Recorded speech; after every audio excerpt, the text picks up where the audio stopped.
Hello good morning साथीहरू। IPO update लिएर उपस्थित भएको छु।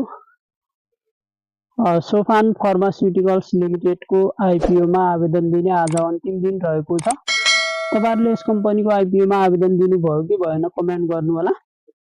यस कम्पनीको आइपिओमा लगभग 3 लाख भन्दा बढीले शेयर प्राप्त गर्नुहुनेछ। अलि धेरैलाई पर्ने सम्भावना छ। आवेदन दिनु भएको छैन भने तपाईहरुले आवेदन दिन सक्नुहुनेछ। आज बैंकिङ समय भन्दा पछि यस कम्पनीको आइपिओमा आवेदन दिन सकिदैन। त्यसैले तपाईहरुले आवेदन दिन चाहनुहुन्छ भने बैंकिङ समय भन्दा अगाडि आवेदन दिन सक्नुहुनेछ। यस कम्पनीको आइपिओमा आवेदनको विवरण अहिलेसम्मको हेर्नुहुन्छ भने कम्पनीको आइपिओमा 25 लाख भन्दा बढीको आवेदन परिसकेको छ। आज 2-3 लाख थप आवेदन पर्यो भने 28 लाख भन्दा बढी अहिलेसम्मकै धेरै आवेदन पर्न सक्ने अनुमान चाहिँ गर्न सकिन्छ। त्यसैले तपाईहरुले पनि यस कम्पनीको आइपिओमा आवेदन दिनु भएको छैन भने आवेदन दिन सक्नुहुनेछ।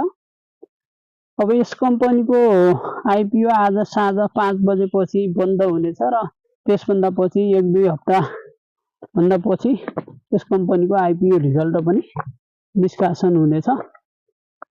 तपाईहरुलाई पनि यस कम्पनीको आइपिओ पर शुभकामना। न्यूनतम तपाईहरुले 10 किताको लागि आवेदन दिँदा पर्याप्त नै हुने देखिन्छ, किनकि धेरै आवेदन नदिँदा पनि हुन्छ। यस कम्पनीको आइपिओमा माग भन्दा धेरै आवेदन परिसकेको छ।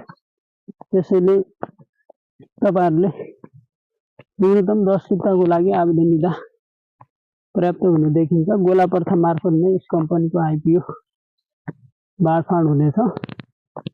त्यसैले 10 किताको लागि आवेदन दिनु होला। यदि आवेदन दिनु भएको छैन भने,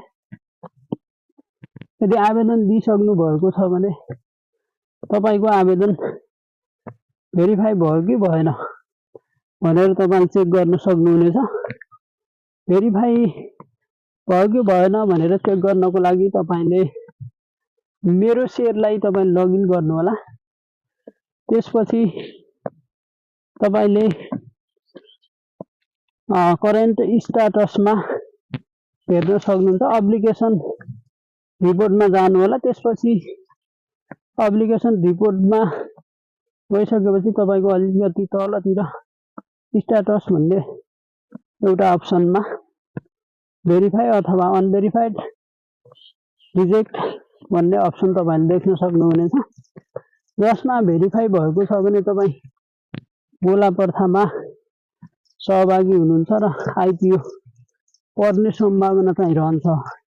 यदि तपाईको आइपिओ भेरिफाई भएन, रिजेक्ट भएको छ भने कुन कारणले रिजेक्ट भयो भनेर तपाईले बैंक खातामा ब्यालेन्स नभएको कारण, त्यसैगरी आस्मा चार्ज नभएको अवस्थामा, दुईवटा डिम्याटबाट एउटै कम्पनीमा आवेदन दिएको कारण रिजेक्ट हुने सम्भावना चाहिँ रहन्छ।